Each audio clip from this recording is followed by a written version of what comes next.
Yo tout le monde, bienvenue sur la chaîne de Max. Après le live One Piece qui était quand même non sans surprise, parce qu'il s'est passé pas mal de trucs dans le dernier chapitre, vous avez de toute manière une vidéo dédiée au live là. Attendez un peu, ça va se calmer, voilà. On laisse, je sais pas, l'orage passe, et là maintenant juste après dans la foulée vous avez une vidéo théorie. Voilà. C'est ça. On va parler de quoi aujourd'hui ? Bah c'est ça, tu fais bien de souligner le on va parler de quoi aujourd'hui parce que déjà on va parler de l'abonnement. Pourquoi ? Parce que on regarde nos statistiques et vous êtes nombreux, mais alors très nombreux à regarder les vidéos, mais un faible pourcentage à être abonnés. Ah. Donc les amis, abonnez-vous. On compte sur vous. Explosez le compteur d'abonnement, rejoignez la Léo et Max Family, on parle de One Piece et tout, vraiment, vous allez voir, il y a des vidéos de ouf qui arrivent, donc vous ne vous abonnerez pas pour rien. Pour revenir sur le sujet, tu posais la question, eh bien on a effectivement isolé avec le live de malade, parce que vous étiez nombreux et vous avez fait fulminer nos cerveaux. Le partenaire de la chaîne Ma Borne d'Arcade vous souhaite une bonne vidéo. C'est le spécialiste des bornes d'arcade, Pincab, Flipper et Babyfoot. Il s'occupe de tout de A à Z sur Dunkerque, garantie 100% français. Allez, on retourne à la vidéo. On a 3 idées et aujourd'hui on va revenir sur comment Barbe Noire va changer le game parce que on a une idée de malade et cette idée de malade est liée à un personnage pour commencer qui est York. Vous n'êtes pas sans savoir que on voit un navire appartenant à Barbe Noire dans le dernier chapitre de One Piece. Il est aux abords d'Egghead, donc c'est annonciateur de quelque chose de peut-être lié à l'annonce du narrateur qui annonçait que quelque chose allait choquer le monde entier, etc. Ça peut être lié à Barbe Noire. Hein. Ce navire peut déjà, deux pistes, hein, soit être le navire principal de Barbe Noire, auquel cas il est très certainement dessus. Ça veut dire que son combat avec Trafalgar Law est terminé. On va revenir dessus dans quelques instants. Soit ça peut être un navire annexe qui a un étendard de Barbe Noire. Il peut y avoir dessus Kuzan, donc Aokiji, il peut y avoir d'autres personnages. On va déjà partir du point qui est qu'il y a un navire de Barbe Noire aux abords d'Egghead. Pourquoi faire ? Que peut-il bien vouloir à cette île ? Peut-être une alliance avec la personne qui est en train de trahir Vegapunk, c'est-à-dire York. On s'est posé cette question parce que York, en fait, à l'heure actuelle, elle est seule tout. Pourquoi elle est seule tout ? Elle vient de trahir littéralement tous les satellites. Elle a trahi Stella. Voilà.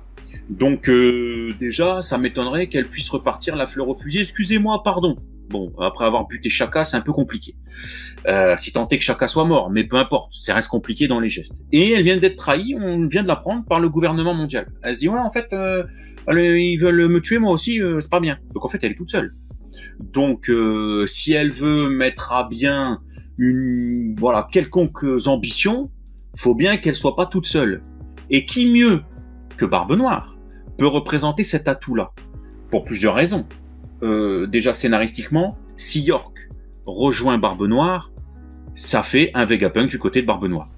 Et on avait mis en évidence le fait qu'il y ait tout le temps une opposition entre Luffy et Barbe Noire. Hein. C'est les deux Némésis, c'est les deux ennemis jurés, il faut qu'il y ait cette constante confrontation et qu'ils soient d'un niveau à peu près équivalent.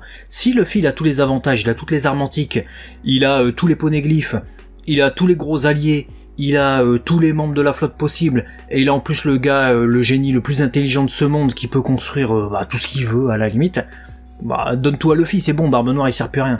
Là, si tu mets un Vegapunk chez Barbe Noire, déjà, ça rééquilibre un peu le truc, surtout qu'on a vu que York n'était pas stupide, qu'elle avait des plans, potentiellement, si c'est elle qui décide, hein, si elle n'est pas alliée avec quelqu'un d'autre.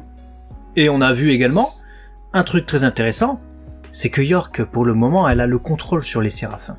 Et rappelez-vous, la dernière intervention qu'on a vue dans les chapitres de Barbe Noire, c'était pour tenter de récupérer... Enfin, c'était le combat contre l'eau, mais encore avant, dans un flashback, on avait cette intervention de Bois Hancock qui disait que Barbe Noire avait tenté de récupérer son fruit. C'était assez inattendu d'ailleurs à ce moment-là, on s'attendait pas à ce qu'il veuille le fruit de Bois Hancock qui permet justement de transformer les gens en pierre. Il y a totalement moyen qu'il le récupère, je vous explique comment. Actuellement, York a le contrôle des Séraphins. Parmi les Séraphins, il y a une version de Bois Hancock, S-Snake. Il suffirait tout simplement que York rejoigne Barbe Noire, et sous le contrôle du groupe de Barbe Noire tomberaient également les Séraphins qui sont sous le contrôle de York actuellement.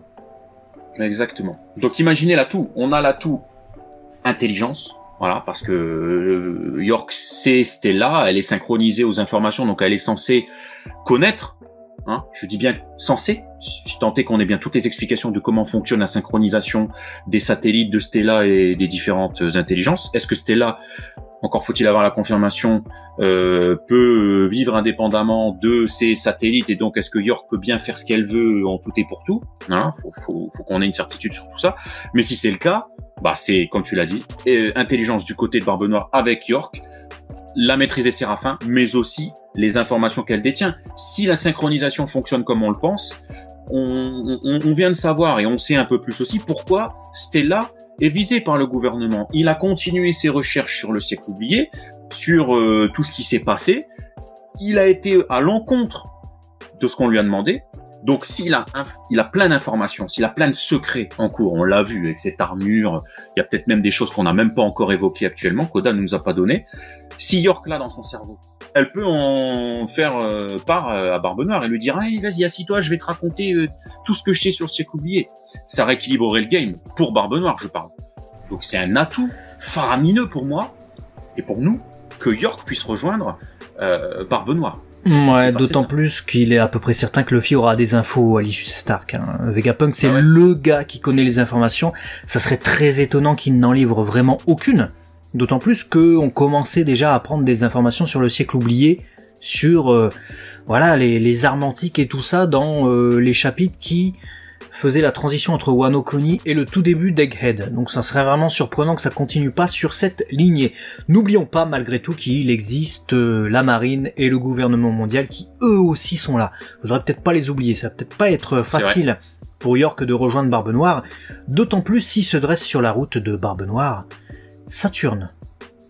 Ouais, bah oui, parce que Saturne, par ordre hiérarchique, c'est celui qui peut justement contrecarrer les plans de York et reprendre possession des Séraphins en lui donnant l'ordre, en leur donnant l'ordre plutôt d'arrêter. Genre s'il fait waouh, cessez le feu, c'est fini. York, elle est aux oubliettes. Donc peut-être que l'intervention de Saturne, qui pourrait après que York genre lui fait une proposition, je te dis n'importe quoi, genre Barbe Noire il a peut-être pas prévu à ce moment-là, mais peut-être que York lui dit si tu me récupères je te dis tout sur ça, je peux ramener les Séraphins, blabla, et puis il fait vas-y monte sur mon bateau. Mais que Saturne il fait ouais je vais arrêter l'ordre. York lui dit par contre attention il est au-dessus de moi au niveau hiérarchique. Barbe Noire il peut peut-être se dire bon il me fait chier papy, je vais être obligé de le tuer hein, parce qu'il me gêne, il est sur mon chemin. Et c'est vrai qu'on avait prédit, ça sera si ça s'avère vrai. Là, pour le moment, on a effectivement théorisé le fait que Saturne puisse mourir à l'issue de cette bataille, ce qui déclencherait justement le choc mondial potentiellement. Parce que si on nous dit un membre du gouvernement a été tué, bah t'imagines un peu comment ça bouleverse le monde. Ils savent pas qu'il y a Im. Il y a que le Golossé qui sait qu'il y a Im au-dessus d'eux. Pour le moment, de ce qu'on en connaît. Donc pour eux, le Golossé, les 5 doyens, c'est les membres du gouvernement suprême. Donc s'il y en a un des 5 qui crève, il en reste plus que 4, mais voilà. L'équilibre, il y a des gens qui peuvent tuer des pontes du gouvernement, c'est un peu compliqué. Donc effectivement, on pourrait avoir quelque chose comme ça. Et le plus terrible, ce qui ferait que ça bouleverserait peut-être le monde, ce serait pas que, en fait, Barbe Noire tue Saturne. Parce que ça, c'est un peu dans l'ordre des choses. On voit bien Barbe Noire aller loin dans cette aventure pour, voilà, récupérer le One Piece et un peu bouleverser le monde. Mais le pire pour nous, ce serait que ce soit Luffy qui soit accusé à sa place, en fait. Ouais, parce que Luffy qui tuerait un Golossé, c'est compliqué. C'est le héros.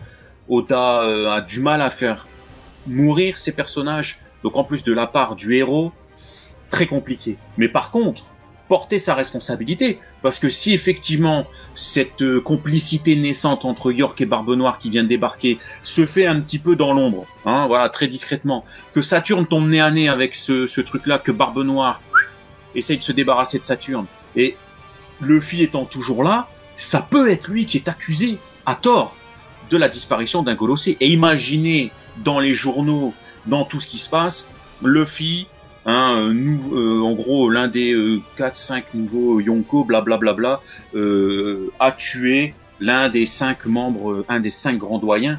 Mais alors le choc pour les gens, tous ceux qui connaissent Luffy, tous ceux qui, comme tu l'as dit, voit la mort d'un des 5 doyens, c'est une hécatombe. Entre ceux qui vont y croire, ceux qui n'y croiront pas. Voilà, un peu comme quand on nous disait, ouais, Sabo a fait tel truc, Vivi a fait tel truc. Voilà, ça peut être colporter une mauvaise info sur le perso principal. Ça pourrait bouleverser le game. Bouleverser le game, hein, avec une annonce du coup fracassante, mais qui viendrait du coup des journaux, une annonce mensongère. On peut imaginer une annonce véritable également. Ça serait un peu le contre-pied de ça, mais toujours lié aux actions de Barbe Noire. Si Barbe Noire tue Saturne, il pourrait par exemple s'emparer d'un escargophone comme on en voit justement à Egghead et faire une annonce au monde entier. J'ai tué Saturne, des pontes du monde, etc. Qu'est-ce que vous allez faire? Là, le monde entier serait choqué. Hein. Ce serait vraiment une annonce qui serait retransmise. On peut imaginer un peu comme un journal télévisé que tout le monde verrait, quoi.